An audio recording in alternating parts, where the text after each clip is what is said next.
Hello, everyone, and welcome back to Gathering of Gachas, the only podcast that focuses exclusively on the games your parents don't want you to play.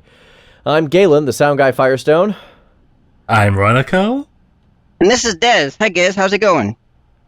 I mean, like, y'all aren't going to hear it on the edited version, but we just had a real comedy of errors getting this whole thing started today, boy. so... It's a bit of a slow start, but it's going to get somewhere. Bit of a slow start. We'll get there. We will theoretically get there. That is a hard theoretically. I promise nothing. Well, I can say that on my end, I'm at least ready to go. And, welcome everybody to our podcast. Welcome. And with that, we may as well start off with the FFXII recap of the week. Well, an interesting week when it comes to the main event, because they've had a strange new mix where they've added a new free unit, which is beloved FF12 character Fran, as well as two original characters I never heard of named Vaan and Penelo. No idea who they are. But look, they have an interesting design. I'm usually good with this joke, but the truth is, like, after playing FF12, like, yeah, they weren't exactly prominent in the plot, but they weren't non-entities either, and they were actually pretty cool. Yes. I will say, after having watched Galen streaming it, that's my only experience with the game. At least in the version that he played, they seem to be, there and definitely relevant. Yeah. I mean... The thing with Van is that he is cohesive in his characterization as a fanboy out of his depth. Yeah, and that is true, but they also play on that. Like, they don't shy away from that either. Absolutely. Oh yeah, they kick him when he's down more times than I can count. Yeah. But to make that the main character on paper anyway... Yeah, that's a very technical on paper, because it was Ash and Bosch running the plot the entire time. Yeah, but anyway, as Geister is saying, finally, a usable Fran. Yeah, no, being stuck with a 4-star Fran made me very sad for a very long time, because she was actually quite good. I think she was 3 stars and not 4. Sorry, I meant 4 max. I don't think she ever got a 5th star. Wasn't that 5? Oh, wow. I don't think she did have a 5th star, yeah. Okay, then. Anyway, she gets better, but let's start with the big star of the banner, and some character many people have hoarded for, which is Seeker Freedom Vaan. Yeah, apparently he is like the breaker to end all breakers, at least at this stage of the game. Not just that. Let's start with his TMR, if you will. Sure. How do you like 20% physical evasion on a materia? Very, very nice. How do you like a paralyze immunity on top of that? That certainly doesn't hurt. What's that? Not enough, you say? Well, order now and get a free 50% true dual wield. Whoa! Yeah! That's a TMR? That's a TMR. Good lord. Alright, Vaan, calm down. Is this the Tactics A2 Vaan when he was actually cool? No, he doesn't have a shirt. Drat. I know. Well, that's what he gets for giving away his Maximilian armor back in his 3-star version. Yeah. No, this time his signature equipment, which is his STMR, is Durandal. Because, believe it or not, the STMR is even better than the TMR. You're gonna have to sell me on this one. Okay, so 100 sword, 163 attack. Absolutely nothing remarkable about that. Yeah, that's a decent sword. Now add on that 30% physical evasion, and you have a slightly worse Mastermind Zone STMR. Yeah, that's pretty good. Add to that a 30% increased chance to be targeted, and you have a much better Mastermind Zone STMR. Okay, so Vaan is also a passive provoke tank to end all passive provoke tanks. or he can make anyone passive provoke tanks to end all passive provoke tanks. Like, there's a reason some people aren't just chasing after Vaan, they're chasing after 8 Vaans. Yeah. Oh, because they stack? Yeah, you can dual wield these. These are weapons. Ridiculous is what that is. Good lord. Yeah. Mind if I ask what his natural evade is? Weapons. His natural evade is, let's see. Interestingly, his TMR skill does not increase his evade. So that's 10 here, 10 here, that's 20. Maxi in chat is reporting 40%. And 20 here. So yeah, correct, 40%. So 40% plus a pair of daggers equals... Is that the full 100 right there? Is it 20% evade or 30% evade? It's a sword, not a dagger, and it's 30%. So yeah, if he's got both of his STMRs equipped, he has 100% and doesn't even need the 20% from his TMR. And additionally, how much provoke did you say was on those daggers? 30% as well. 30%. So... And they're swords, not daggers. Well, yes. We keep saying that, and we keep making that mistake, and I would like to apologize for us not learning that these are in fact swords, not daggers. And I guarantee you at least one of us is going to say dagger again at some point. But Vaan himself doesn't have any passive provoke. Yeah, you still need some outside provoke, but still, like, that is no, not outside. He does have a provoke skill for 2 turns. I didn't mean outside. I meant outside passive. Yes. Gachas, let's compromise and say Garnets. Well played. Anyway, so already we have very strong reasons to chase after him. Yeah, that equipment sounds really good. But what can he himself do? Well, let's start with the fact that I haven't mentioned his chaining family, because save for a single aerial ray skill that is shared between all of the units in this banner, including the 4-star, he doesn't have any chain. Okay. Only single hits, except his LB that hits for 8 hits. Yeah, you know what? Let's start with the LB, sure. Yeah. So, 130% imperils are here. Nice. And he imperils fire with that match. Okay, just fire. It also steals items, deals decent damage, and deals 85% breaks on all enemies for 2 turns. Ooh. Okay. So, that's very good. Yeah. Of course, he can do that on turn 1 because he's a CG unit. Which is nice. Yeah. And then come the next part of his skill. Oh yeah, right. Let me come back to the aerial ray chain I mentioned. Yeah. It's named Luminescence. And it's just aerial ray with a 25 times modifier. Which is decent, but nothing Nothing to write home about, yeah. Yeah. And it's also important to mention it, however, because from there on out, any single skill he has can be part of his triple cast. Okay. So, that includes all character steals, which, by the way, is complemented by his passives, which is double the rate for common items, rare items, and guild drops, same as original enhanced stone. Yeah, I was about to say, like, well, finally Zaan has met his match. Well, Zaan got a base 5 version that completely changes the meta of everything, so... Yeah. Grats, I guess. No, then he also can use from this triple cast 75% full break to all enemies with damage. Okay. Taunt with damage.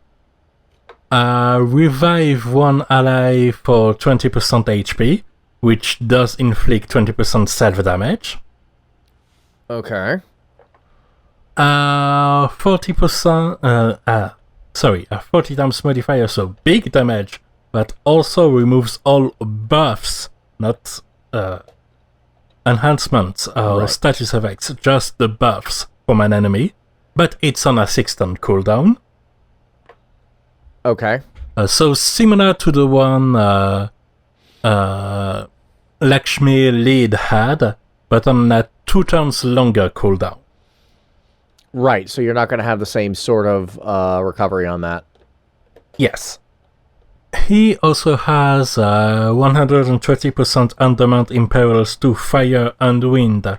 That unlocked the 130% version of those breaks, which are also unlocked on the first turn, just in case you need a 130% imperil right now.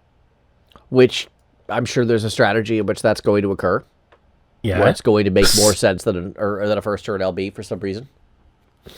On demand 75% breaks bringing you down. How about an 80% break whose only disadvantage compared to the other is that it's single target? I mean, if you're on a single boss, that's not much of a disadvantage, and there aren't that many comparatively No. bosses. I hear you're very disappointed, so how about we make that break last for 5 turns? Whoa! Okay. Then there's a damage skill that gets buffed by some other skills, such as Urban Eruption, which is a self-attack buff with a bigger modifier that enhances his base damage skills. And the icing of the cake, full party mirage. That is on a 4 turns cooldown, but re-autocast itself for the next 3 turns. Ooh! So you get the mirage, next turn you get the mirage, next turn you get the mirage, next turn you get the mirage, and the turn after that you can use it again. That is really cool. That is the main reason people are chasing him. Understandable. That is a really, really good move. And the last Dark Visions made a great argument towards the usefulness of mirage skills. Yeah. So yeah, he's pretty much busted and still relevant in JP to this day for a reason, and the reason is that he is absolutely excellent, both as a breaker and as a support character with some very flexible utility. Yeah, I'm flashing back once again to FF12 and my constant, surprise that Vaan and Penelo are actually cool. Oh yeah, no, stat-wise, I think Vaan was pretty much one of the best. I mean, I in my FF12 playthrough, I used Vaan as my black mage, and he did a ridiculous amount of damage. Yeah. Now then, let's move on to Dancing Heart Penelo. Yeah. Because it is a split banner, and you might be sad to get the Troll Rainbow on this banner comparatively. How trolly is she, though? Well, apparently enough originally that she's been global buffed. Nice. That's a good sign. To smooth things out a little. What we have then as a result is a unit which gives, as far as equipment go, a TMR with 50% magic through double hand and 40% magic. That's pretty good. Yeah, that's solid. Very close to... I mean, it's a slightly better version of Operative Zyrus's TMR. And a slightly better version of a good TMR is even better. Yeah, upgrades are nice. We like those. Yeah. Then we have Weaponmaster Dancer's Clothing, which is a set of clothing with 71 magic and a 40% magic passive. That's pretty nice for clothing. Yeah. I'm not sure how much Especially synergy it has, because usually you look at robes, but... Yeah, there's that, and there's the fact that you might want, if you have a better war stat, for instance, with even original Dark Fina's STMR, which has 1 more magic, if you have an easy time capping your magic, this might not be the thing you chase after. But if you are a bit limit and just a bit more magic would allow you 1 free slot you can use a killer in, she can be pretty good. Okay.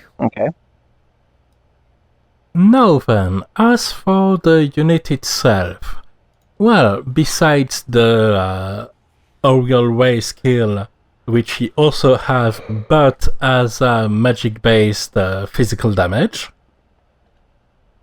she also has an LB that gives 130% Ice Imperil, with also an undispellable self-buff for some modifiers and magic, and does ice damage to all enemies and enables one of her big skills. That sounds pretty solid, depending on how big that big skill is. Well, it exists in 3 varieties, which can also be unlocked by using the slightly less big version, which are Mist Fire-Aga, Mist Blizz-Aga, and Mist Dark-Aga. Okay. Each of these are Chaos Wave Awakened, and they do pretty much the same thing with Fire, Ice, or Dark Element. And they also self-imbue with their corresponding element and break the corresponding element by 100%. Okay. The self-imbue is only really useful for the Aerial Way skills, however. Or for, say, stealing the buff and spreading it with a mastermind zone. No, there's a break skill that also he is magic type, physical type magic damage. Anyway, these skills, the 3 main skills, can also be changed by using one of the cooldowns, channeling, which make them, instead of Fire-Aga, Blizz-Aga, and Dark-Aga, Fire-Ja, Blizz-Ja, and Dark-Ja.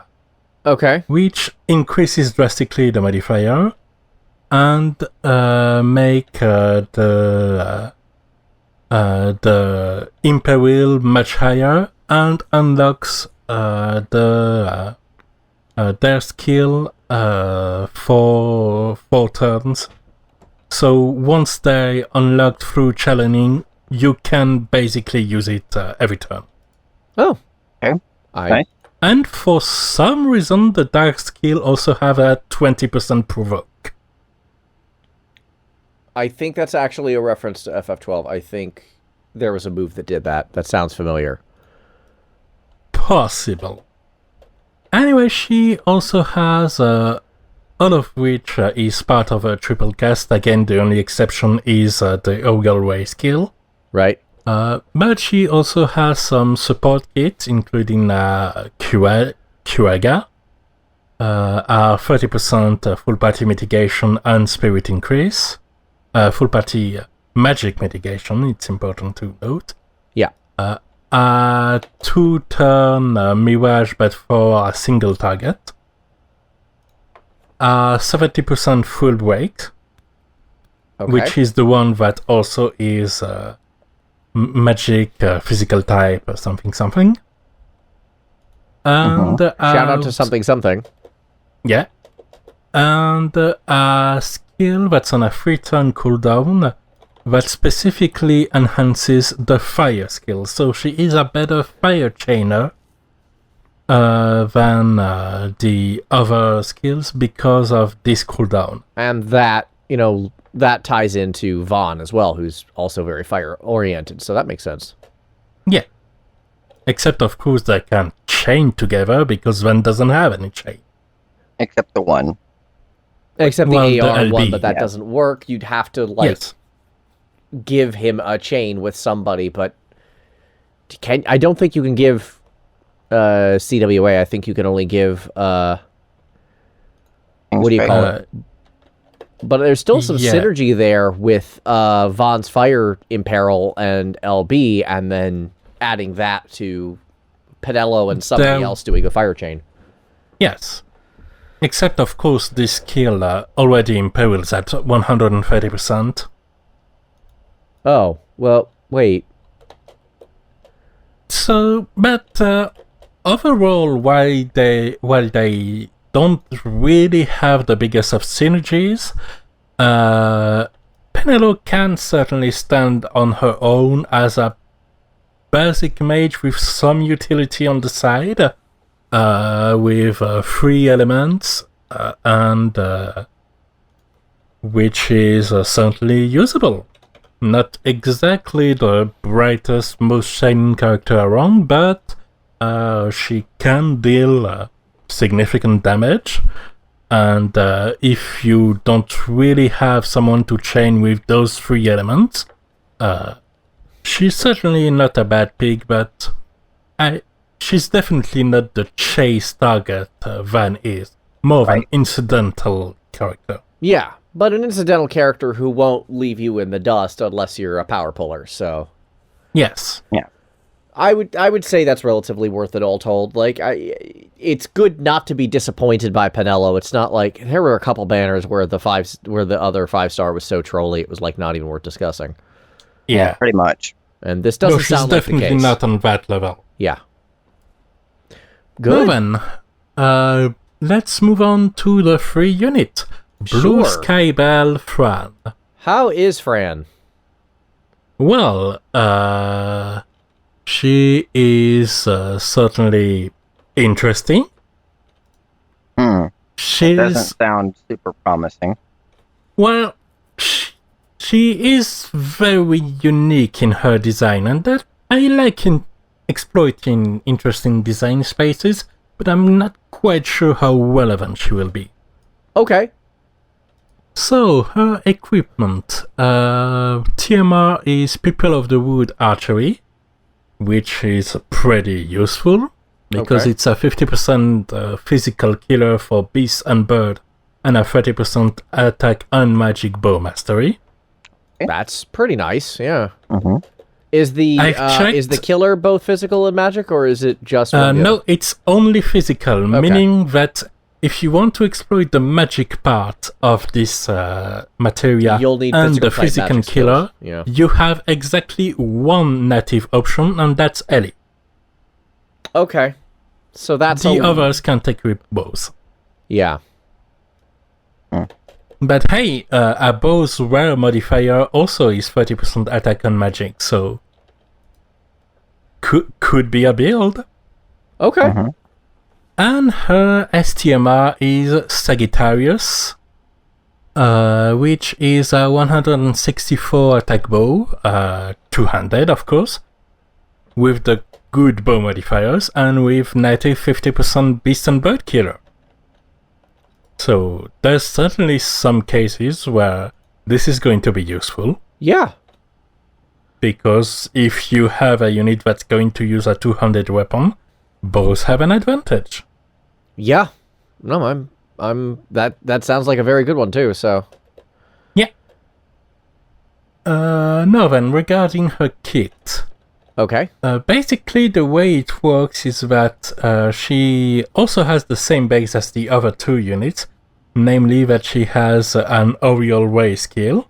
Right. And then all of her other skills are part of her triple cast. The triple cast is permanent and available right from the start, so that's good. So it's just built into her character, no weird nonsense needed. Yeah.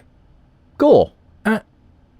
And then the rest is very segmented when it comes to her kit. Okay. So you have the attack skill, which is either Sowing Blast Shot, one-hit attack, Piercing Sky Shot, an absolute mirror of equity attack with the exact same modifier, or Shooting Star Shot, Bolting Strike skill with the exact same modifier. Okay. Then you get her Arrow skill, which are also exactly the same in that they buff the modifier for all of 3 of these skills, and imbue her with either fire, ice, or earth. Okay. And then she has a cooldown way to increase her modifier on her attack, which is of course named Mist-Induced Frenzy. That makes sense. And then she also have one skill that lets her drastically increase the modifier of her finisher. Meaning that one of her possibilities for her finisher specifically is to go buff, finisher, and actually have it do pretty big damage. So, in that regard, she almost sounds like a mini Regina. That sort of build. Kinda, except she uses the same skill to self-buff instead of using a variety of different buffs that also prepare her for a finisher and an LB. Right. Okay. Another interesting thing is that her imbues all bring buffs to her attack spells, but these aren't incompatible with each other, meaning that if you either dispel the elements you don't need, or just use them all because you either imperil all of those elements, which you can with one of her skill, or you just don't care about elements, you can have a 15 times modifier increase instead of the 5 times modifier increase a single imbue would do. Okay. Interesting. Oh yeah, and she also has a quote-unquote healing skill, namely that she can use potions, high potions, and X potion in an AoE. Wow. Okay, that's a far cry from the White Mage build I did for her in my FF12 run, that's for sure. Yeah. And her LB is a very cheap ice physical attack on all enemies that imperils ice by 120%. Okay. So yeah, overall interesting as a kind of option if you desperately need. It sounds like she's got kind of a Swiss trainer Army knife thing going on. Like, she's got a bunch of different mission profiles. Yeah. And it's interesting that they managed to squeeze some very specialized role like that in very few skills. Yeah. The worst part of the unit, of course, is that she can't equip beast weapons. Why is that the worst part, if you don't mind me asking? Because of the part where she goes in mist-induced frenzy about the Shiva and then kicks and punches half an Imperial platoon. That's fair. You know what? That's fair. Yeah. But they wanted to focus on her archery. That makes sense. I can understand that. Yeah. They did give her axes, though, so... Anyway. Yeah, it sounds like she's a very, like, mixed-up unit, but not necessarily a bad one. Like, this is another of these cases where the free units aren't really great for veterans, necessarily, but for a new player, like, you have somebody who fits a lot of different niches, so... Yeah, exactly. For someone just starting out, she sounds like a real winner. And if you just lag the unit, her sprite is mostly turning her back on you, so... Yeah, there's a lot of booty going on. Yeah. That is a lot of fan service. Indeed. And lastly, we have a new 4-star unit, which is Rex. Cool. His TMR is a 30 spirit accessories that heal you for 2000 HP and 20 MPs every turn. Thank you for playing. See you next time. Yeah, I'm like, well, that might have a niche use if you squint at it really hard, but I don't really see that getting commonly used at all. That sounds... I mean, no, to make a bit of a bad taste joke... Oh dear. It does make sense that he is dead on arrival. Oof. True, but oof. Yeah. Alright, okay.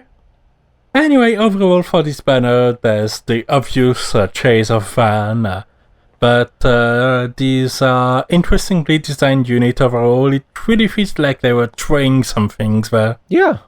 And I don't mind them experimenting a bit. No, I'm all for it.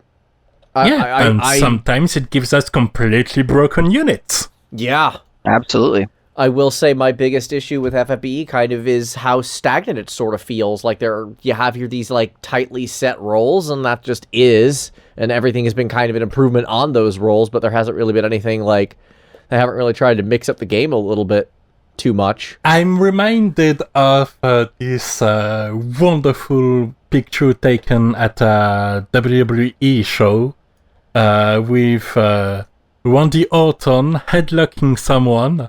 And in the background, there's a spectator with a sign that says, "Another headlock, Randy." And we could have the same situation with someone in the background going, another Chaos Wave Awakened Mage, Gumi. Yeah, pretty much. Now then, also of note, we've had some enhancements. Yeah, I've for some pretty key units.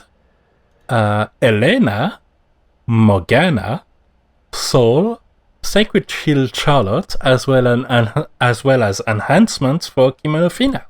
Okay, so I'm going to say this without going into details. Is Charlotte good now? Yes. Cool. Save her for last. Okay. Save the best for last. We like Charlotte around here. Alright. So that means I should start with Soul then. I'm guessing he's not the best by any stretch. Also, I don't like Soul, so there we go. Oh, that was precisely because you don't like him that I start with him. I'll take it. And you're not alone. Like, a little big behind the scene to remind me of what's happened in this enhancement. I have the official news open in front of me. And so I can see the enhancement they've listed before they actually released for the characters. They give us a bit of a preview, as usual. And they have it for every character except Soul. Thank you for playing. Wow. Sounds like Gumi likes him a whole lot too. No, then. As for what they actually are, well, the key thing, because for all this critique, he actually wasn't given that much of a short stick. Okay. Starting with the fact that they've changed his chaining family. He's now Chaos Wave Awakened, not Chaos Wave. Okay. So that means if you absolutely need a fire, a fire, dark, or light Chaos Wave Awakened chainer for DV, he's usable. Oh, cool. He can chain with Penelo. Yeah. But aside from that, just some stat buffs, some status immunity. He now has innate silence immunity. Nice. That certainly doesn't hurt for a mage. Yeah. And then it just mostly modifier increases that makes him decent but not exceptional. Oh, and regarding the fact he can chain with Penelo, he can, but his main power spike comes from the fact that he quadcast or quintcast. Penelo is only a triple cast, and so are most of the best mages currently. Interesting. So it sounds like that's just meant for super high chain numbers in the right circumstances. So that sounds like a specifically Dark Visions type of deal.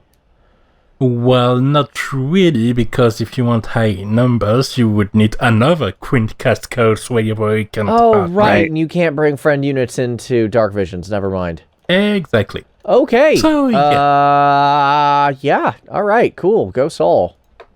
Yeah, he basically is a wand peg shaped entering a square hole. That seems like the opposite of what the phrase usually is, but that's fine. Yes, my brain did things. And you legally can't blame me on that. I can't. Everyone's brain's doing things today. It's just a tired day. No, then. We also have Elena and Morgana. Okay. Who do we want to start with first? Well, we'll start with something that's common to the two of them. Because as a reminder, they, as global original units, benefit from a buff from when each other are present on the battlefield that JP legally is not allowed to have, because that would go against the Gacha laws. Right. Which forbids the necessity of putting a set of units in order to acquire an in-game advantage. Right. And that dupes aren't considered that, but different units are. Yes. Okay. So we have this buff, which means for us that Elena is getting from that not just raw stats, but also demon and human killers, as well as increased modifiers some more, both attack, magic, HP, and MP. Okay. As for Morgana, in return, she gets some immunities to status ailments that are somehow tagged to this. That's as well as weird.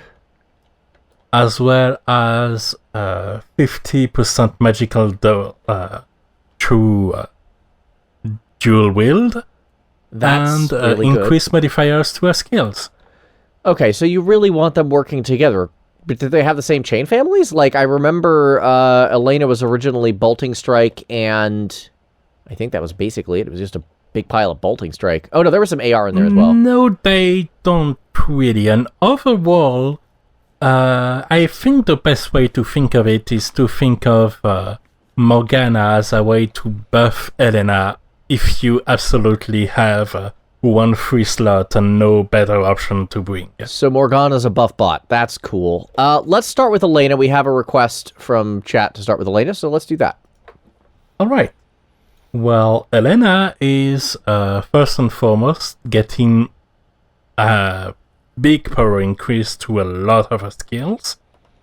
She gets increased modifier for most of her main attacks, but not her Oriole Ray one. Okay. So she doesn't get more use out of that, which was the main reason I've brought her to DV recently, so I deserve mention. She gets better imperils. They're not the greatest, but they've actually reaching 100% now. Okay. I mean, I guess she has it in a pinch if you can't bring any other Imperiler for some reason. Yeah. She also has a 40% full party damage mitigation as part of her kit, which is certainly a very nice utility. Yeah, I wouldn't say no to that in case of emergency. She also has full uptime on her element buff, which is resistance to fire, ice, light, and dark by 70%. Okay. She already had it, but it only lasted 3 turns on a 5 turns cooldown skill. Oh. So now it's 5 turns on a 5 turns cooldown skill. Okay, so that was a very necessary upgrade, and I'm glad it's done. Pretty much maximize uptime on that. Yeah. And good. then some raw stats and more true double hand of both attack and magic. Okay. Her speed of light, perhaps the best quality of life skill. Her speed of light, which is her triple cast, now applies to all of her skills, instead of just a select few ones, in that you don't have to do this mental math of what skill do I use between Aurora or Blossom or something or some bad to use the skills I actually want. Now it's just speed of light for everything. Okay. Well, when in doubt. Now, to give a little explanation of why I'm struggling a little bit to find the relevant information, I've posted the link to her page in Gathering Observation. Go there, go to the ability awakening part, and scroll. And then scroll all the way to conditional and continue, because you're still there for a while. Wow.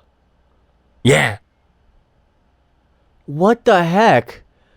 Good lord. Okay, they buffed the ever-loving snot out of her, at least in terms of, like, amount of buffs. I don't know how many of them are actually good, but that's certainly a lot of buffs. The thing is that if you look at conditional, she has a whole lot of unlocks natively, and so they now have added the page and the description of the skill for her +1 version of each one of these unlockable skills, and a +2 version of each one of these unlockable skills. All right, well... I could totally understand why you were struggling to find things. Trying to find everything. I get it. I really do. Yes. That is not your fault at all. that is Gumi throwing everything at this character. Like, please love her. Not everything per se, because I'll come back to that. So, given the nature of her unlocks, this is a very complicated set of enhancements. Yeah, it looks that way. Strangely enough, as I've said with the speed of life modification, help streamline her a little bit. As long, of course, as you have her TMR skills, because having it unlocks a lot of her ability right from the get-go, instead of having to go through an enhancement tree of sorts. Right.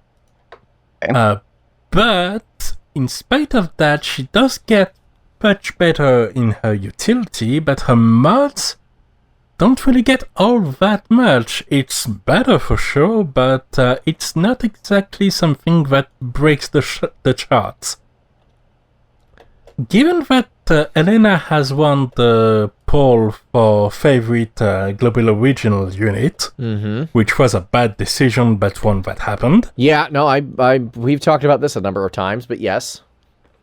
It seems more like a way to tide the fans over before we get another version. Yeah. Perhaps a Neo version. Yeah, it does sound like they're heading that way, which is... most likely. Yeah. It's still a lot of stuff to add to her kit. I'm just... Like, here's the thing. I was always underwhelmed by Elena, and that kind of sucks because I put a lot of resources into pulling for her before I had an attack of what the heck am I doing, and that was actually, as I've explained, one of my big breaks with FFXII. One of the reasons I stopped. A catalyst, for sure. And I'm just like, all right, well, it's cool you got a lot of upgrades. And I'm not exactly bitter about her existence, but I still feel like she never lived up to the hype, and she still doesn't now. Yeah, pretty much. She is not exactly topping the charts. And if you have her already, she could beat some weird key roll when you need at the same time a triple cast oil wave that also gives you these buffs and also gives you magic mitigation.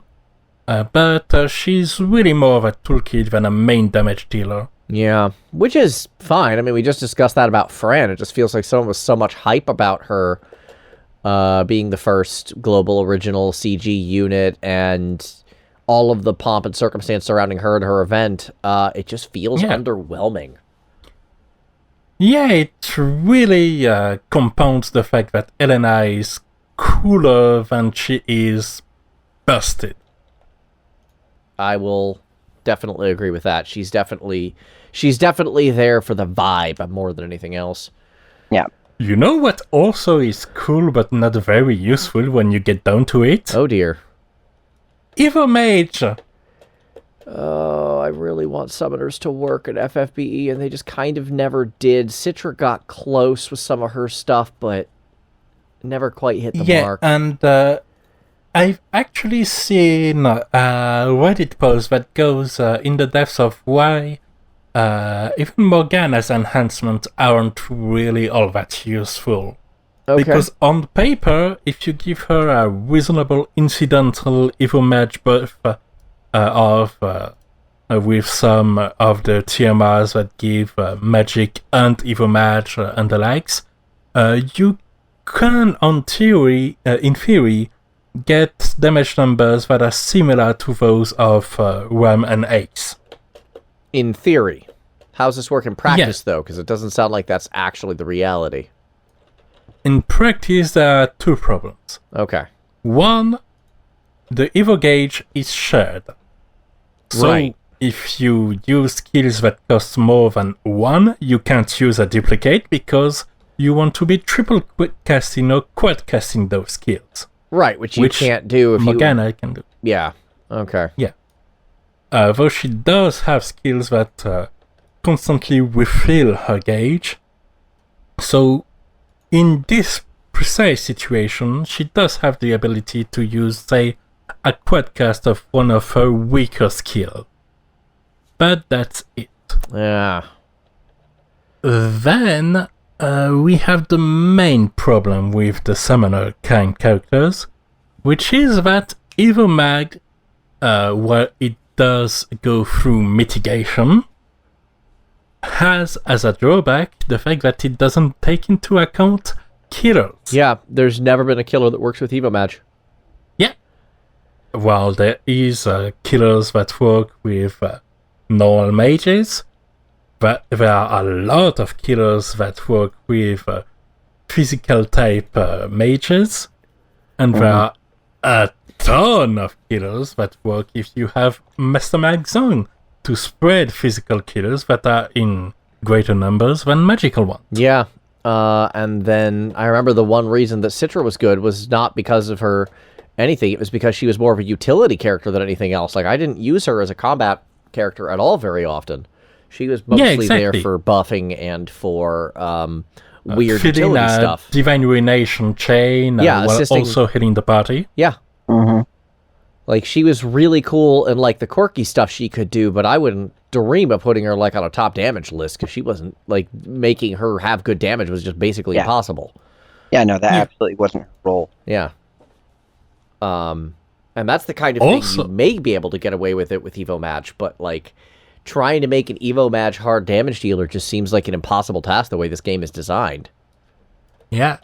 Also, they didn't change her chain families, meaning that her one enhanced chain skill is absolute zero based, and she gets better modifier for absolute zero, disorder, and bolting strike, and normal chaos wave. That's terrible. Those are awful families right now. None of those are in the meta. Except kind of bolting strike. So yeah, Morgana is there mostly to be her arch-rival's cheerleader. Yeah, that which is not very great lore-wise. Like, yeah, this is just not wonderful, everything I'm hearing. Yeah. So, at least, let's go to Sacred Shield Charlotte. Yeah, let's hear the good stuff. So, the main reason why Lightning from FF13-2 was considered in a lot of cases a better choice than Charlotte was because she had the ability with her TMR skill to dual cast her skills. Right. Now Charlotte can do that. Okay, there we go. Honestly, the enhancement could have been just that and that would have been good enough. Yeah, but like that was kind of like the big thing to add to her kit, and then they did it. Yeah, but then they've added some other things that add more to a utility aspect too. Which certainly doesn't hurt. Yeah, for instance, she unlocks 2 new skills, which grant her spirit scaling magic attacks with chaining families, disorder, and absolute zero, but with a 100% imperil to light or ice. That's a nice thing to have as part of a kit for a tank. Yeah. She also gets some enhancement for her cover, which now gives her a spirit break immunity and a spirit buff that can't be dispelled, and also they get better mitigation when she actually covers. That's good. Yeah. She also gets native sleep and paralyze immunity. That certainly doesn't hurt. Very good elements to be immunized from. Yeah. Her Knight's Command, which was her full party 30% magic mitigation, now 40%. Okay. That certainly doesn't hurt. And then some stats. Sure. Yeah, this all sounds solid. Yeah. Oh yeah, and also her Light of Gunshell, her defensive cooldown, that gave, I think, Originally, it was a 75% one-turn magic mitigation emergency to all allies, with also a 100% immunity to ice and light. A resistant buff, that is. Now they've added a bit more, it's now 80%. Okay. Most importantly of all, it's for 2 turns. Okay. Wow.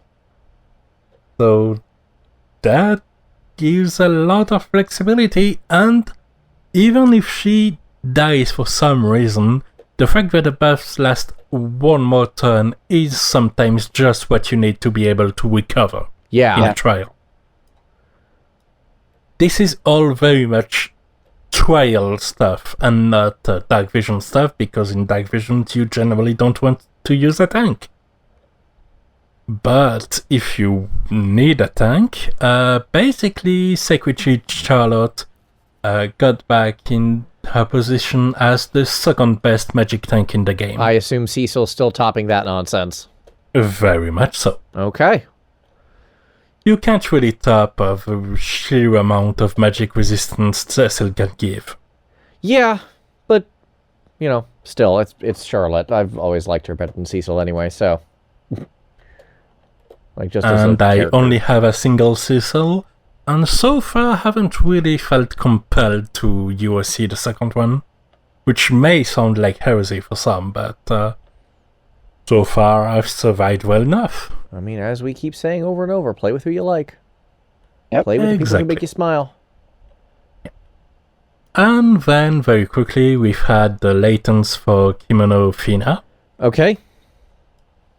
Which are a cooldown that gives some attack magic and imperils, and a truckload of buff for her modifiers, which apparently makes her still terrible in overall damage, but very good at bursting on turn 4. Okay. Because that's when her cooldowns happen. And these got a lot of modifier bonuses, because not only are they have Aspire Ignore, but they're also barrage style. Okay. So she's mostly a party trick that can yield some result if you really want to force it. But not exactly a party staple for the coming day. Overall, for these enhancements, not exactly mind-blowing. We really haven't gotten back the magic we got from the Tifa and Crimson enhancements, have we? Yeah, and with Tifa's Neovisions coming up topping the charts in Japan, like, we obviously know that's going to be a game changer, so... Yeah. So, besides Charlotte, which certainly has her use, overall it's mostly if you need this specific utility, go for it, but otherwise, not exactly something to go crazy about. Yeah. Yeah. What is reason to go crazy about, however, is our next FFB topic, which is some goodies we got from NieR. Yeah, some more nice stuff we have for this extended slow drip of an anniversary. Mm-hmm. With the return of the 11 Rainbow Summon, the best one, which not only gives you 11 Rainbow, but also an STMR moogle. Nice. Yeah. Unfortunately, given the amount of resources I sunk to get the Esper unit's last banners, I don't have the resources for these 11 summon. Happens sometimes. Yeah. Yep. But at least I can still get some free stuff. Free stuff is good. Let's talk about free stuff. So we have an additional daily login bonus, whose main prize is a coin you can trade in for a unit, and then another coin you can trade in for a prism. Oh. You got 2 coins. The way you wrote it in the production order made me think you got 1 coin and you could switch between them, sort of like an old school UOC, but alright. No, you can get a unit and its prism. You get the unit on the first day and the prism on the last day of the 2 weeks these login bonus lasts. Alright, neato.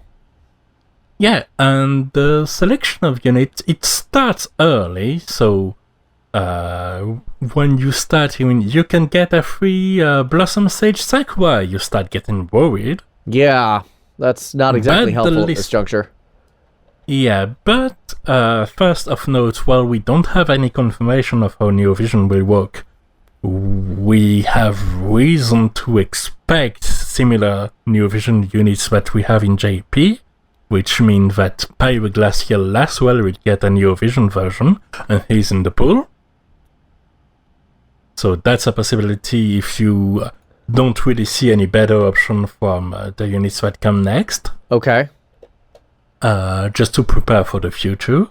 But that's not really the very good stuff. So of course you have 5 different trains. You have the Season 1 main party, Season 2 edition.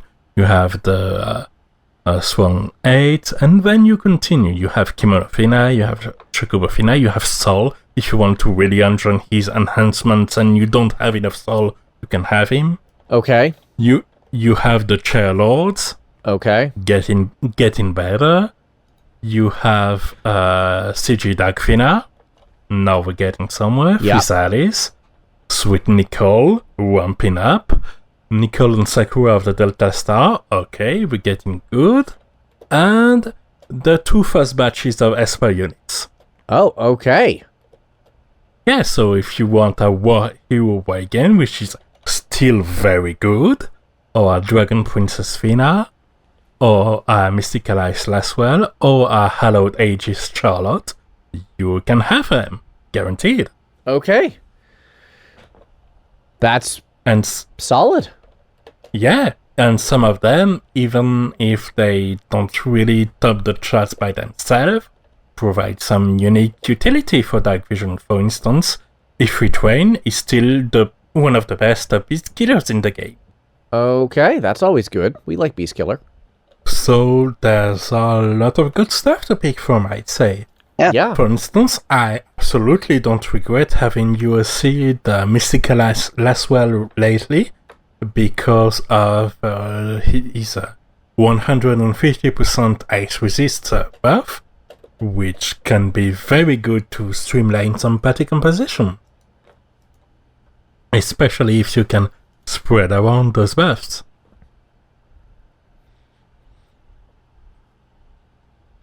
And even if you don't get them for the units themselves, there's a lot of good TMRs in the lot. We like good TMRs. Yeah. But it sounds like there's a pretty decent selection, so yeah. If you don't have all of that, or you want more of some of it or whatever, then now here's a question. This coin I'm shop, listening. how long is that going to last? That's a good question. I will have to check. Will the coin shop last? Yeah, please do check that, because this is actually going to matter. Will the coin shop last until at least the announcements, whenever that happens in the middle of August? Let's see. Exchange shop. Yeah. Next era unit. Nope. It lasts until the 13th of August. Oh, wow. All right. So you have to use it. Probably like a handful of days before this announcement. Oh, that's obnoxious. Because if they announce something cool from that list on that day, like an upgrade of some kind, Neovision or otherwise, like that's bad timing. Ooh. Yeah. All right. Well, trust your guys' judgment. Fill skill holes, I guess. I don't love that. That's not great. Honestly, I'm personally not even decided yet on which unit to go for. Well, you at least have a couple of weeks to make the decision, but... Yes. I'll probably do a chart over NieR:Automata, wait until the second to last day, and then randomly pick one. I've done that, that's for sure. But that's it for FFBE news for the week. Hooray! Alright, I'll go ahead and take the next one then. There's not much to talk about in Arknights. So that neon banner / new event with a bunch of turn-ins and costumes and all sorts of fun jazz, that's finally coming tomorrow as of recording. That's going to be Tuesday the 28th. So we will see that very shortly. Exciting stuff ahead. It is. Also, I want to take a moment. This has just bothered me. And I don't usually like calling out random fan artists, but here we go. So there is this comic I saw today that just drove me insane. Like, what is this guy thinking? Okay, I'm listening. Yeah, so the setup was someone trying to summon for Mastema. Okay, Mastema's really good. I have her. I like her a lot. That's cool. And the punchline was, and apparently this guy got an off-banner Asia Fala, and that was somehow a disappointment, with no indication this was a dupe Asia Fala. What the heck? Why is that disappointing? If I got Asia Fala on an off-banner compared to Mastema, I'd be cheering from the rooftops. I mean, again, there's a possibility this was a dupe, but there was no indication that this comic made it sound like this was a dupe. Mastema is a very, very good AoE mage. Don't get me wrong. I like her a lot. I'm glad I have her. I use her quite a bit. But in the end, that's all she is. She is a very, very good AoE mage. She fits roughly the same niche as every other standard AoE mage, like Gray, like Gitano. And while she has quirky things she does differently that lends herself to very cool strats, you don't lose that much if you use Gray, let's say. That doesn't change the game all that much. Asia Fala, on the other hand, is one of these big game-changer kinds of units who basically owns the meta, along with, like, Angelina. So, somehow, Asia Fala is considered a disappointment compared to just a very good unit? Like, I'm baffled Was there any indication that it was just the artists that really like Mastema? Yeah, probably, but I'm still, like, it still is, like, weird that it just... There wasn't even a sense of, okay, I can deal with this. It was just, it felt like they were trying to just say that Asia Fala wasn't worth it at all, which is kind of where I draw my line, because... Yeah, from the way you describe it, it sounds like this artist was thinking of it like it's a Jake or some equally loved character. Yeah. When it's really not. Yeah, no. Yeah, they were treating Asia Fala like complete trash tier, as opposed to, like, okay, you may not like her as much as Mastema, and that's fine, but calling her trash tier is just not even remotely acceptable. I don't understand how anyone can legitimately think that, considering how ridiculously powerful and versatile she is. Yeah, Age is really good. Yeah. And, I mean, even if you're, like, you know, you're disappointed that you don't get the on-banner rainbow, like, it's or 6-star, rather, it's still, you know, yeah, it's still a rainbow. Like, congratulations, a lot of people would be excited that they just got a rainbow. Yeah. You just off-bannered your way into one of the best units in the game. Why is this a disappointment? Yeah, why is the reaction to have Jessica go, please don't fire me for pulling the wrong person? Like, I don't understand the logic behind this comic.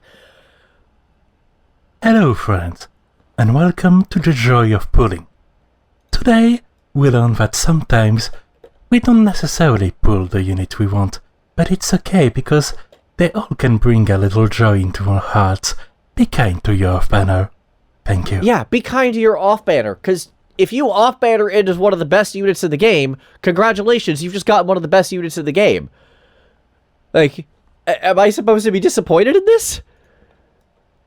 During the Schwarz polls, who I don't even like necessarily, I got Angelina, who turned immediately into one of my best units. Like, she was an off-banner, and now she's a staple in all of my strategies because she's that good. Was she the one I signed up for? No. Does that matter? Not at all. I'm satisfied with that result. Be satisfied with your results. be satisfied with your results, guys. If you get a really good unit off banner, concentrate on the fact that you got a really good unit. Please.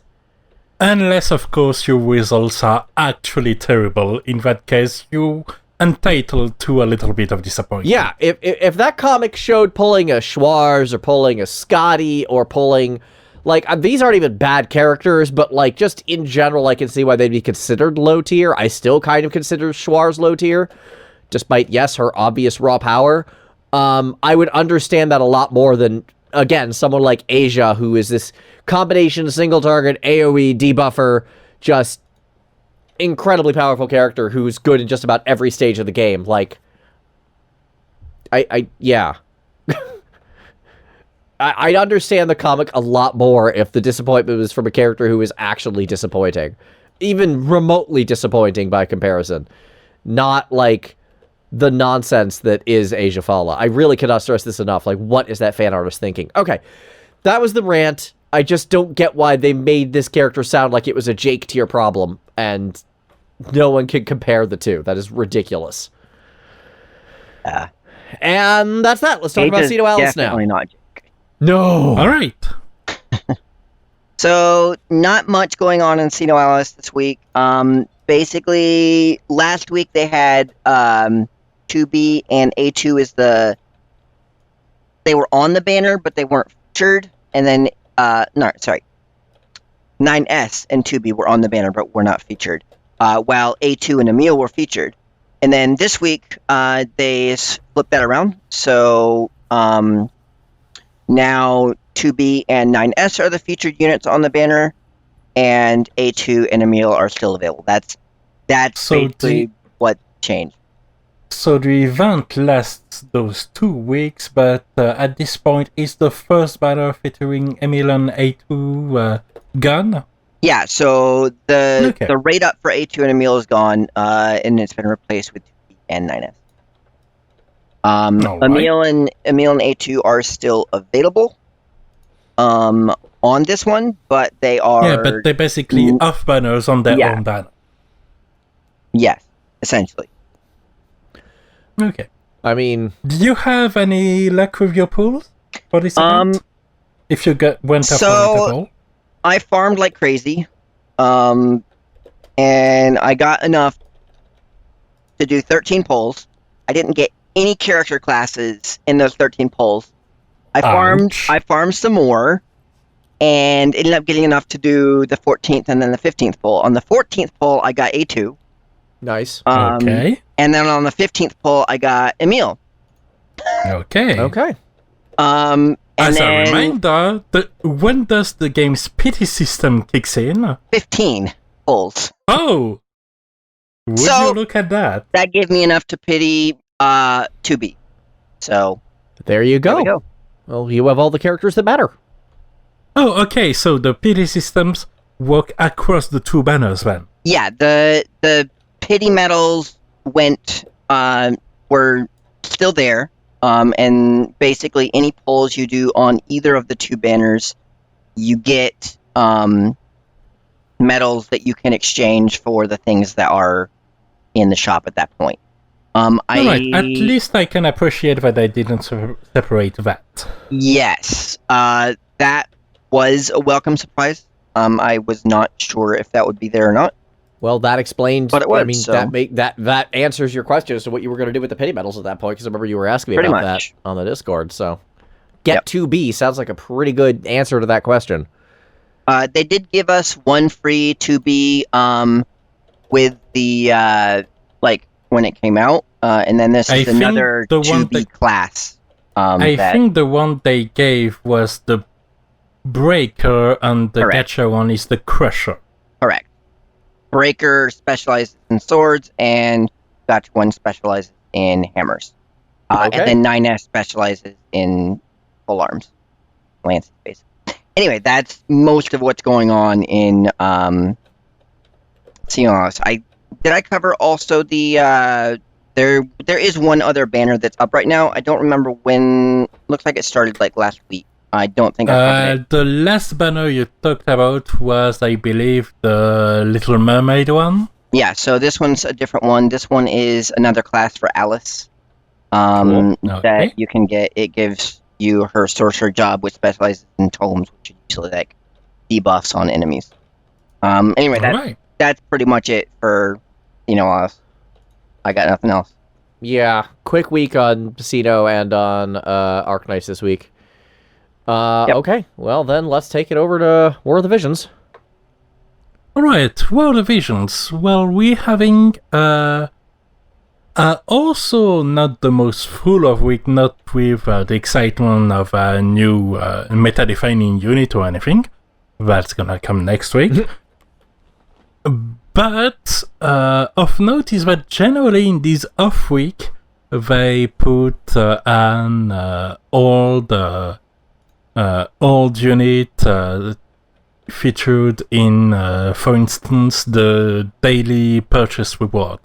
So as a reminder, there's a system where if you purchase 60 Visio or more, which is basically $1 for a day, you get a reward, and the reward track goes up to 5 days, with each of them having generally shards for the latest units and enhancement materials. Right. Culminating in even more shards for the units. This time, instead of putting unit shards, they put shards for a vision card. Namely, the latest vision cards that came out, which comes with an Esper as well, and is the two-headed dragon. Okay, that's actually really cool.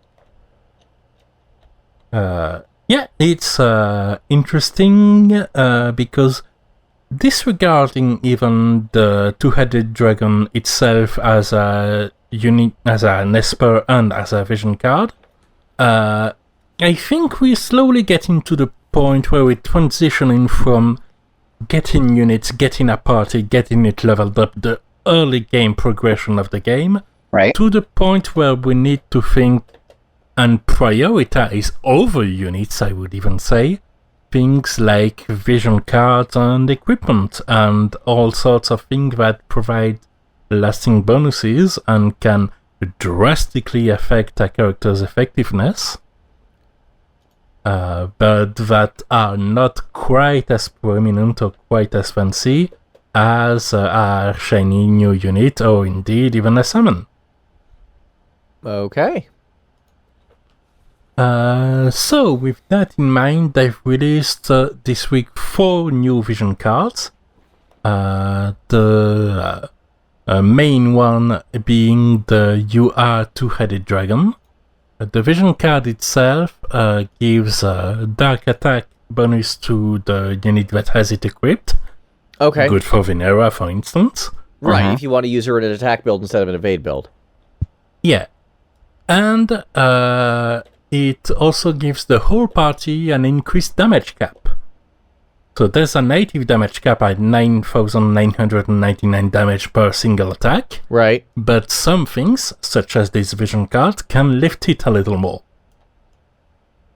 So that's interesting, mostly for chaining strategies, where you're building up a lot of chain and then using enormous skills. Now, and I'll come back to that, but I've actually seen the damage cap reached during one of the recent fights I've had, because this was a raid. We're having a raid back, and for these, building up a chain and reaching very, very high damage scores can certainly be attained, in which case this is actually a bonus. But for most of the stage clears, it's not really the most vital things. So, I have a question about Yes? the rating. So, this raid is a white marshmallow. Yes. And the last raid was Flan. Yes. What the heck does War of the Visions have against dessert? Well, that's because the first raid was for Valentine's Day, and this raid was originally for White Day, which comes a month after Valentine's Day, and Valentine's Day chocolate, White Day, white dessert, marshmallow. But you're still beating up dessert. And you keep beating up dessert. Yes. And the SINoAlice dessert. But you're beating up sweets. Why? I don't like that. Don't beat up sweets. Dessert's delicious. I can't even have many desserts anymore, and I'm like, I feel bad now. Sorry. Maybe it's total. Like, maybe they're just preparing the dessert, but the dessert strikes back. Well, that just makes me feel bad about preparing it. Clearly, it doesn't want to be eaten, so don't eat it. This is weird. This is real weird. Anyway, back to the vision cards. So, besides the dragon, and I'll come back to the Esper a bit later. Yeah. But we also have 3 other MR rarity vision cards. How good is MR? Because I haven't figured out the War of the Visions like rarity list. MR is like you are at the top. That goes normal, rare, SR, MR, UR. Okay, so that's 4-star, if you will. Got it. Okay. Also of note, in the Japanese version, they're not MR, they're SSR. That's not helpful. Nope. Because doesn't that mean SSR is under SR? No, it's SR, then SSR, then UR. I'm glad they're using different letters now, because that would drive me up a wall. Okay, cool. Yes. That was a very good change. It's one of those little quality of life ones which dyslexic people like me appreciate a lot. You say that like it's funny, but that would actually give me a headache. Yeah, no, I realized it right at the end of the laugh. Oh, wait, that wasn't a joke. That was actually a very good point. Yeah. So, the MR cards. We have Deceptive Vows, Honest Souls. Okay. Which is a slash attack increase for the unit and an evasion increase for the whole party. A very solid card. Yeah, that sounds really good. Sounds like it. Yeah. Envious Magician, which reduces your defense and also your casting time and increases the magic of the whole party.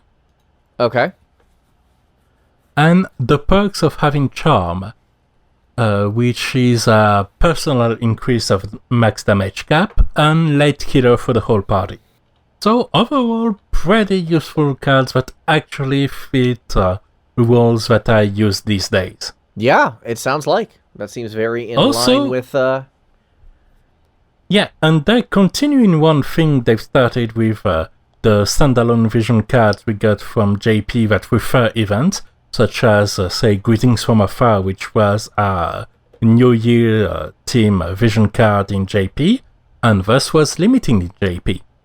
These cards, including the perks of having Charm, are not limited in Global. Oh, okay. That's good to hear. Yeah, that's the kind of chance we enjoy. Yeah.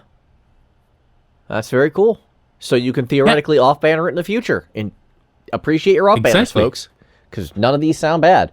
And at second to top rarity, they're not even going to be as hard to get as, you know, the real crazy stuff. Yeah. Now, back to the two-headed dragon. How does he turns out as an Esper?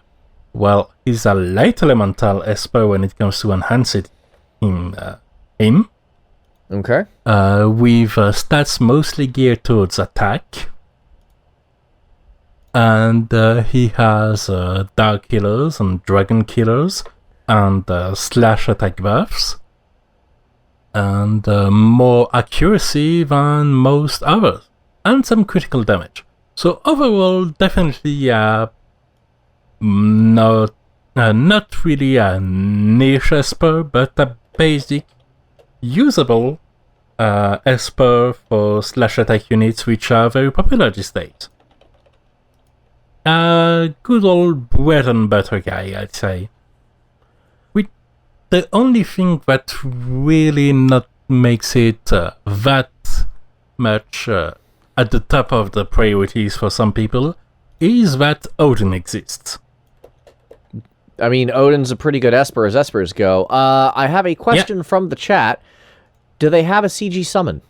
Yeah, no, looks like there's no CG. Okay. All right. Well, that answers that question. All right. Yeah, it looks like there isn't a CG. Sorry. No CG on two-headed dragon. We think. Yeah. If we are wrong, please tell us, because our research isn't really great in this regard. The YouTube is not helpful here. But that's not fully unexpected, because there are UR summons that don't have a CG, like Death Machine that's coming up next week. Right, so... we shall see, but right now it's looking like no. Yeah. Okay. Good data. So, aside from that, we also had some addition to the way we summon things. Because we've had the return of the normal stepper banner. Okay. Which is like 8,500 for 5 steps, eventually culminating in a guaranteed UR unit. And then we also had another step up, which was first step, fewer summons and a vision card guaranteed. Second step, a bit less fewer summons and a vision card guaranteed. Okay. And the last step, a featured vision card guaranteed. Okay. The whole 3 steps take 3,600 Visio. Important note, in case you're confused, it is featured guaranteed, not featured UR guaranteed. Oh, there are 4 vision cards in this pool of guaranteed featured vision cards. Only one of them is the two-headed dragon. Oh dear. Oh, that's not great. Cannot recommend you pull in that case, because that is we talk about this and we don't like saying it, but that is actually a trap banner. Oh no, I actually did it in full knowledge, because I wanted more vision cards. Okay, all right, fine. If you know what you're getting into, go ahead and do it. But if you think this is going to guarantee you two-headed dragon, it does not. This is not guaranteeing you two-headed dragon or any other summon or any other UR vision cards. That's unfortunate. I don't actually personally like that, but if you need vision cards, then I guess, it's a great way to get them, for sure. Yeah. Assuming you're okay, not necessarily getting the big boy. Exactly. Yeah. That's a small step up with a small P. Yeah, it costs, you said 3,600. That doesn't sound that small, but like how... That's less than 2 10 times summon for normal summon. Okay. A single normal summon is 2,000. Okay, so, all right, for that price, it's a baby step up okay, I'm kind of feeling better about it. It's another one of these things that know what you're getting into. It's not. Oh yeah, no. If you don't, really want, if you're not sure, and as I've said, if you are a starting player or something, I wouldn't recommend it. But if you're trying to transition to this phase where you want to start focusing on your equipment and your vision cards, which don't have the farm stages the units have. Yeah. And you're not really saving up that much for coming banners. Go for it. Yeah. Yeah. Just know what you're getting into. Read the step up carefully. Yep, be informed. Always be informed. And if you ever have any sort of doubt, check the drop rate. Yep. Even the guaranteed featured one, it's not 25% chance of each one. The UR card has lower drop rate chance. I'm shocked. I'm entirely shocked. But yeah, so aside from that, we have the return of the raid, as we mentioned, where we're beating up Dessert repeatedly. And there's still very much this issue that there's a multiplayer component, but it's not really that much incentivized. But if you want to get better result for the higher difficulties, it's probably a better choice. Okay. Because there's a bigger chance that your characters might die. But of course, we're getting some very relevant characters that don't die easily because they dodge 90% of the hit. Which is nice. Yes. Especially if you like to hear where you captivated, perhaps, over and over again. I'm guessing because that's the line. Yes. Yeah. That's her line where she dodges something. Nice. I will say, though, I'm taking this fight a bit more seriously, not because of its intended rewards. Because now, on top of the Alexandrite ring, we have, which comes back, we have another reward, which is the Platinum Robe. Okay. So you have the materials to get and enhance the Platinum Robe, which is a robe with very good stats, basically similar HP levels as a gold armor has. That's pretty good on what sounds like a robe for mages, so... Yeah, that lets even mages be super tanky if you have it. I appreciate this. And one of its maybe understated advantages is that given that its main interest, its main defining characteristic is its raw stats, you don't necessarily need to have it at +5 or even +4. You can have just a single of these robes, and if it's the right type, which is not guaranteed, but if you have it as vital, say you want HP first and foremost, okay, then just have it, awaken it, and you have a whole pile of HP. It's not optimal progression, but it's progression that will probably help a lot in this stage still. That certainly doesn't sound like it hurts. Yeah. And yet I'm not really prioritizing it because the materials the raid drop, especially up to a certain level, are very relevant for other crafts. Basically, there are several items that have several tiers that are used to craft several weapons. One of these items is Black Aether Sand. Black Aether Sand cannot be farmed normally, and Black Aether Sand is used for the fist weapons I want, the gun weapons I want, and the Mage Masher I'm farming still. Okay, so this sounds exceedingly important then to get this right. Yes. Okay. One thing that could certainly give multiplayer some probably unintended incentive is that you can only get Black Aether Sand up to the raid level 60. Of that, it's all White Aether Sand and better quote-unquote materials for higher rarity weapons and equipment. But that's not the ones I'm going for. So, since I've crossed over this point, what I'm doing sometimes is actually going and joining multiplayer rooms, even though it's not as important as creating these rooms yourself. But I'm specifically searching for those levels that still drop Black Aether Sand. Yeah. So on your end, you can't initiate one of the ones that you've already done? Yeah. You can only get higher and higher levels. You can't level down. Interesting. So you've got to work with other people if you need those lower rarity mats, which you do. Yes. Or go even harder on the higher level and use your currency to trade it for Black Aether Sand because it's in the shop, but you don't get it as a drop the way you do at this lower level. Okay. And that's pretty much everything that's really new for this raid. The targets are, of course, very much tailored for the latest fancy new units. Unsurprising. Because they want you to pull. Yeah, last one was weak to wind range damage, so perfect for Lucia. This one is light elements, so weak to dark damage and to slashing damage, so perfect for Vinera. Well, there you go.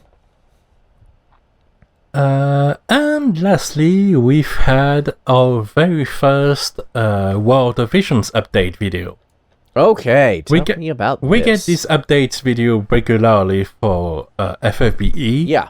And apparently, Justin, the new Square Enix community manager for both FFBE and War of Divisions, is jumping in for one of these videos around with producer Hiboki and giving up some news. News which mostly are talking about the Warrior of Light unit that's coming up in 2 days as time of recording. They've hyped it up, and he is indeed going to be quite a significant tank. Which is unsurprising. It's Warrior of Light. Yeah. That's what he does in any game he's in. Exactly. He does not have sword chucks, thus I hate him. But we'll go into these details when he'll actually be out. Still, that's not the only thing they've added. They've talked about this video, and there's some things that I think deserve mention.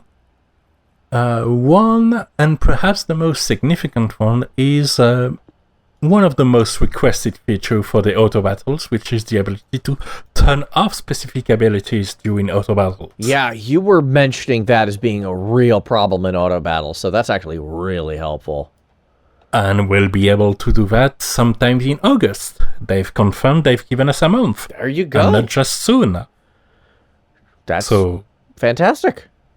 Something to look very much forward to. Yeah, that all sounds very good to me. We also have confirmation that we will have more global original units in the future. Hopefully they'll be handled better than Fravia was. Indeed. And then we'll have 2 campaigns. One that was already announced, but we didn't have a date, and now we have one. And it's along the FFXII banner that's coming up, so in 2 days, is for the 10 times free summon for 10 days. Which is a lot of summon power. Yep. Well, good luck.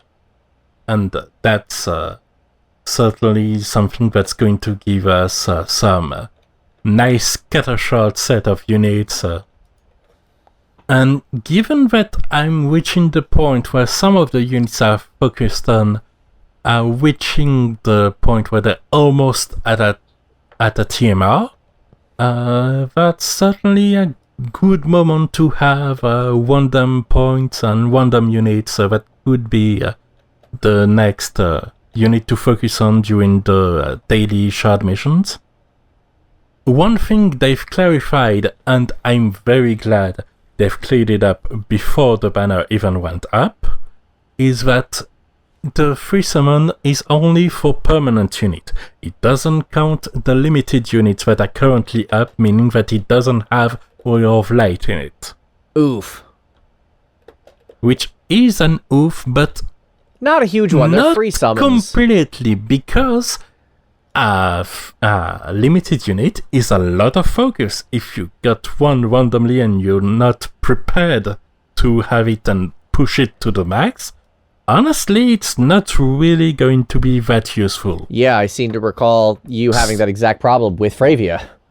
Exactly, and she's still sitting pretty at level 35. Because of expeditions.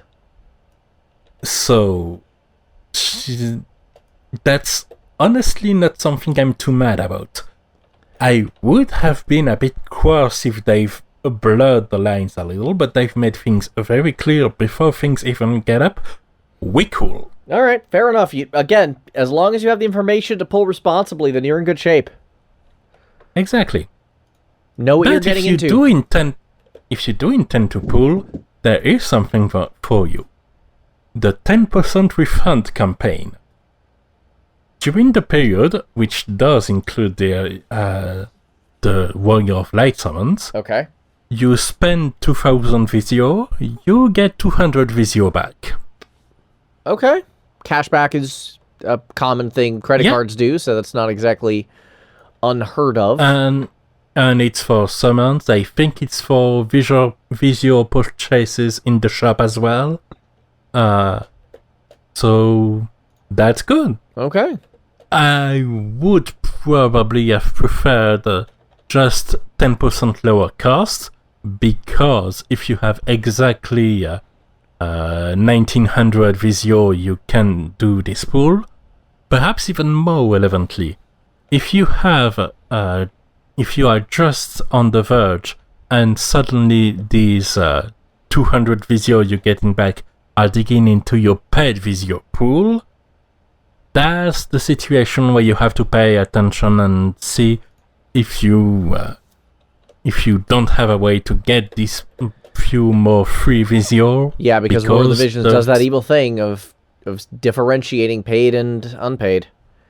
Yep. And that is really bothersome, because paid usually comes out first in these games. Pay attention before you spend your resources. Yes. Don't accidentally pull on a banner you don't want to pull on and get lucky. Only professionals do that. Yep. Enjoy your Fravia.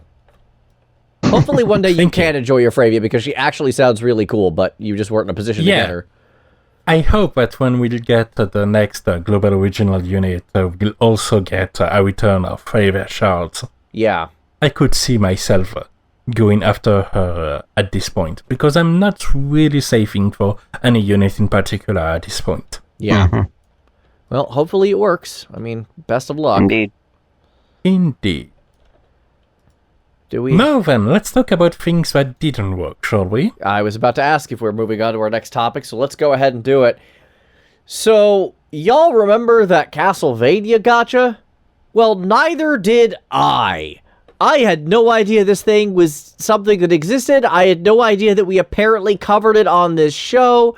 When I heard that a Castlevania gacha was dying before it even really got out of the gate, my exact response was, there's a Castlevania gacha? I had to be reminded this thing exists. That shows how badly Konami screwed this up. Yeah, that's because there wasn't a Castlevania gacha out in most countries yet.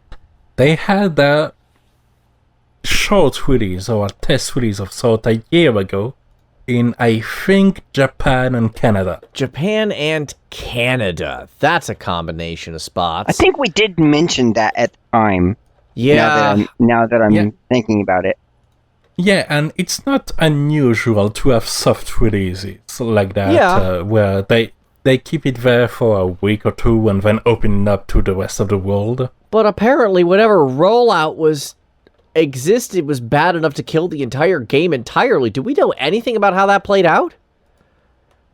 I certainly don't. I've only saw some promotional videos that showed probably gameplay more engaging than it actually was. Yeah, I remember it took us a while to get there, but I actually remember the conversation, and it was not complimentary. We were very much like, this looks just crud. And apparently we weren't the only ones to think that, because it did. It did and it died. But it did and it died and it went to heck. I mean, it didn't even fully existed, and then it ended before it truly began. Yeah, so do we have a statement of any kind on this, or are we just guessing here? Like, we know it ended. I didn't even remember it began, but, like, what happened here? Do we know? Well, since you've added the topic, I assumed you had this. I can search it real quick. I have nothing. I added it because someone posted it in one of our forums, and I'm just... one of our Discord channels, and I'm just like, oh, this is something we should talk about, and then was very baffled as to its very nature. I just had a realization. Valkyrie Anatomia outlasted Castlevania Grimoire of Souls. Valkyrie Anatomia lasted a lot longer than it had any right to or any expectation of, and I kind of respect that. Yeah, but this one had a release the September the 20th. And now it's ending. That is not very long. No. Nope. I mean, it also never got out of soft launch, which is... Yeah, so it's even less long when you count the fact that it's not fully launched. Yeah. Right. Okay, so the in-game notice. Okay. Thank you for playing Castlevania Grimoire of Souls. Since our launch in September of 2019, we have been able to continue operation for the game thanks for the support we've received from you, the players. Unfortunately, it's with a heavy heart that due to the various circumstances, nothing clearer than that. Yep. We are announcing the discontinuation of a game service on the 9th of September 2020. To coincide with this, you will no longer be able to purchase gems as of the posting of this message. Okay. That's, clear. From the comments under, it seems that a possible issue was too much free-to-play friendliness and not enough incentive to actually purchase things. Aegis syndrome. That's why Aegis died as well. There was no reason to pull, so I never did, and I was not the only one. So I've seen that happen. You've got to strike these balances. And it seems there's also a similar sense of unease that Valkyrie and Atomia had. I can see some. I had a feeling the game would fizzle. Well, that's a shame. Yeah. I mean, though, is it? It's a Konami doing yet another cheap tie-in for no good reason. Is this actually a shame, or is this Metal Gear Survive the Second? Yeah, no, like it's the Castlevania would make money, but Konami seems to have an aversion with anything resembling video games. Apparently. So, I don't know. I won't pretend to try to understand Konami's strategy in anything at this point. That is a very good point. Yeah. The short version is, this is sad. Kind of. I don't know if it is. Yeah. This is one of these cases where I wish I could give it more of a eulogy than it got, but it didn't have much of a life to eulogize. It was there exactly briefly, and then it wasn't anymore, and nothing of value will be lost because no one, like even Geister in the chat, someone who plays, I think, every single gacha in existence, had no idea this thing was real. So, like, what do we even say about that? We say that Konami, if they hate video games so much, should just release the franchises so people can make game out of properties that have millions of beloved fans. I hear Sony is trying to actually do exactly that and buy a number of these properties, including Silent Hill and Metal Gear. Well, the timing, if they were to release it now, would certainly be awkward for Suikoden in particular. Yeah, because isn't there that new Kickstartered... AU Chronicles 100 Heroes Strong. Which is essentially Suikoden with Motoi Sakuraba on soundtrack. And someone else. Didn't one of the original composers also get involved? I think this composer worked on Wild Arms as well. That's what I've saw on the Kickstarter page anyway. Okay. Yeah, I've also seen a video of the exploration, and it looks very much inspired by Octopath Traveler in that regard. That's not incredible unless the dungeons actually feel like dungeons this time. I don't think we're... No, I mean visually. Oh, okay, that's fine. Yeah, Octopath was a gorgeous game. I certainly have no problem with that. We are not talking about gachas right now. Let's get back to that, I think. We got... Yeah, it seems like... I mean, who'd have known talking about Konami would have a talk about something that isn't our main topic? Yeah, that's not really surprising. So, shall we talk about MMORPGs instead? Yeah, that sounds like a great idea. Oh, wait. I'm not even joking. That's our main topic for the day. Yeah, we're actually talking about an idea from an MMO. So you recommended this one, and I've only seen, like, headlines. I haven't actually looked into this. What is going on with PSO2? Yes, because I am tying it back to Gachas. Don't worry about it. I know. I do believe you. So, Phantasy Star Online 2 is an MMORPG that has lasted for now about 10 years in Japan. Which is funny because it should have existed about 5 years ago here in the States and only just came out. Exactly. And they're still pretty active in the global community. They're releasing one of their episodes, basically an expansion, every 3 months to catch up to the game state in Japan. Which is a lot of content, but also a lot of like, oh my god, the grind is real, just because of how expansions of that size tend to work. Mm-hmm. Yeah. And then 2 days ago, as time of recording, they've announced and showed video of Phantasy Star Online 2 New Genesis. Okay, now what is this? Because other than it existing, I don't know anything about it. It's complicated. So, it's not quite as an expansion, and it's not quite a rework, and it's not quite a sequel. It's somewhere between those three. So, if you have a character in Phantasy Star Online 2, you will have a character in New Genesis. And it will be the same base character, but with the new engine that makes everything much prettier, because the graphics are very much recent generation graphics and not graphics from an engine from 10 years ago. Okay, that's a good sign.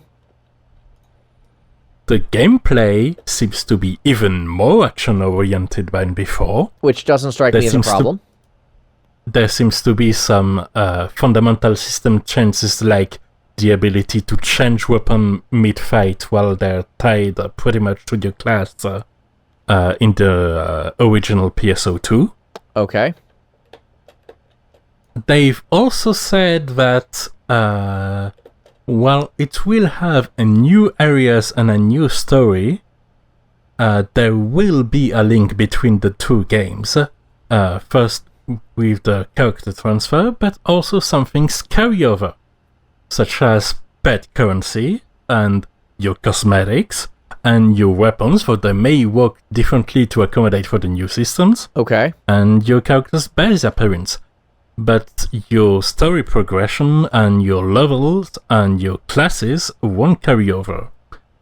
So basically the game starts you all at level 1, but you have these looks and you have these weapons. Some of them are just cool visuals, legacy gear that are going to be outclassed free tutorials in. Some others you won't be able to equip right away. You will have new systems and the likes. But it's not something they're willing to name Phantasy Star Online 3, and it's not something they're willing to name Phantasy Star Online 2 Episode 7. Okay. I can get behind this. And probably sounds like it'd be better for a new player like me to get involved in, because I really wanted to play PSO2, but the timing was just never right. Yeah, exactly. But I wouldn't recommend it because right now it's only on the Windows Store and it's a complete mess. I tried to have a little look to be able to talk more about this for this podcast, and I couldn't get the game to work. Yeah, Windows Store is garbo. We know Indeed. This. I'm a little scared of Xbox Game Pass for exactly this reason. Yeah. But one thing of important note that they've confirmed as well is that PSO2 New Genesis doesn't mean PSO2 will stop operations. The two games will progress in parallel. Okay, that's very cool, but also problematic because now you have a staffing thing. So you've got to make sure both remain profitable independently. Yeah, and as of right now, from what I've heard, PSO2 is absolutely profitable. It is still very much a hit in Japan, and it's only growing and growing as new content gets added at a blazing pace in global. Very cool. So this, I think, is what makes it relevant to gacha games. The fact that we have a game that's in operation, but with the content that gets added and piled with layers upon layers and some aging fundamental designs, things are getting clunkier and more and more a barrier to entry for new players. Right. So, generally, in gacha games, the options are a completely new game or shutting down as the new players can't replace the players that are leaving because of a decision they don't agree with, or a particular stroke of bad luck, or changing interests. Right. Although that brings up a point of, obviously something like Phantasy Star Online is going to be monetized very differently than a gacha game for a variety of reasons. Exactly. And one of the main ways they monetize is through cosmetics, which carry over towards the new game. Oh, okay. That's actually... Okay, so if you spend a whole bunch of money on cosmetics and you go over to the new game, you're not losing anything. Okay, I dig it. Exactly. And if you buy in paid currency, you're still keeping it for the new game as well. Okay. Yeah. As Arknights has proven to be, gachas with a costume and cosmetic focused economy just seem to run way smoother, and that there are ways to keep that relevant. Yeah, and but there are ways to keep that relevant, but only for a certain time. That's the way live service with so many updates work. Yeah. Eventually, things get harder and harder to get in for the first time or to get back into. Mm-hmm. I know I saw Record Keeper and I was like, what the hell is all of this? I don't know anything anymore. This isn't the same menu screen. This isn't the same system. What is happening? And I could certainly imagine by the time New Vision comes out, somebody coming back to the game of FFVE and wondering what the hell is any of that. Yeah, I can see that. Yeah. Like, it's easy to get overwhelmed if a long period has passed between when you stop something and when you start it again. Good lord, I took a hiatus in World of Warcraft between, basically for the end of Wrath of the Lich King, which was where I was at my height, and then I skipped, like, an expansion and a half and came in at the end of Mists of Pandaria, and I'm like, what is going on? I was playing catch-up so hard. Yeah. Yeah, because they completely reworked some fundamental systems like talents, which went from a progression tree to a free option selection every 15 levels. Which I didn't like at all, but that has nothing to do with anything. Yes. I will say that's one thing. It was radical change.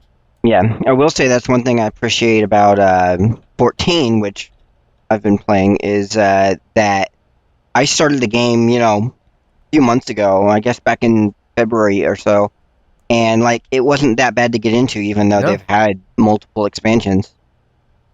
Yeah, I mean, the game is 6 years old. It's not that far from Phantasy Star 9-2 status. No, and it still feels very fresh and very comfortable, and I like the upgrades they keep doing. I mean, the game ran on a PS3 for her sake. Yeah, and we're getting close to PS5. I think that's expected out holiday of this year. They still haven't named price on it though. Yeah. So running it back to Gachas. Yeah, please do. We've talked several times about the way we pretty much expect every single every single game we're playing, to eventually simply end. Yeah. And on a long time period, that's going to happen. But if this kind of half sequels that run parallel or that provide essentially a new point of entry while still creating a link between the players from a long time ago, I think that's an interesting alternative if it catches on systematically as a way to make games and make quasi-sequels. I think that could work. I mean, I'm not exactly an expert in the gacha economy, but if they can figure out a way to dial that in without losing their profitability, then yeah, that'd be wonderful, is to keep these games going longer just based on transitioning and transferring into new products.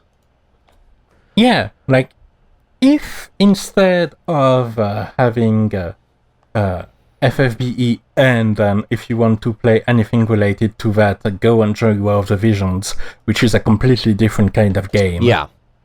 If instead of that you had suddenly we're launching Final Fantasy Brave Exvius Palladia Chronicles Reloaded or something, and it's a game with a similar systems, but is streamlined. You're not having any parallel systems of progression. All you're doing is progressing from 1 star to 8 stars, which and if you've had some of the units like the main characters, you're having the equivalent in the new game. Something like that could create the sort of continuation link that provide a new starting point for new players and reignite interest. That is definitely something to think about. It definitely sounds like they're handling that transition well. If there are, gachas out there that handle things in a similar way, then that would definitely be appreciated. Yeah, that's definitely something that I could see working, and that isn't perfect, of course. I know there's a way a lot of game companies could find a way to take the system and make it terrible. Yes. Of course. That I'm 100% sure of. But now that this is on the table, if it catches on, I could see it as a way to change a little and maybe prolong a little the way we see live service games such as Gacha game. Well, I for one hope it does catch on, because that would be amazing. That sounds excellent from what I'm hearing right now. Yeah. And from what I've seen, apparently the communities for PSO2 seems to have taken well to this announcement. Of course, it helps that the new visuals they've shown are really, really shiny. Shiny visuals are a great way to attract MMO players. Can speak from experience. Including new players that won't have to deal with 10 years of UI improvements. Yeah, and additions. Like, that would probably be the point if I were going to get into it. That's where I would probably poke my head into PSO2, because I was a big PSO player, I was a big PSU player, and if they can create... I just played the GameCube version of episode 1 and 2. Yeah, I played the GameCube version, Meaning I played that the Dreamcast version. Meaning that I thought I played PSO2, but no, I only played PSO1 episode 2. Which was actually a pretty solid expansion of stuff. Oh, yeah. Nice atmosphere and all that. Pretty intense right from the start, which is hard to pull off for an MMO style game. We shall see. Hopefully this catches on, and hopefully Gacha games can take a lesson from this. That would be very nice to see, instead of just expecting our favorites to just implode after a while. Yeah. If you can set up a little bridge instead of just running towards the cliff, this is certainly something a lot of players that are enfranchised would appreciate, I'm sure. Yeah, I mean, I appreciate not even having played PSO2. So I'm actually right there on it. And I think that is as good a place as any to go ahead and wrap up this episode. Thank you guys so much for tuning in. We will be back next week with more of the games you love to hate. Have a good one, y'all. See ya. See you later, everyone.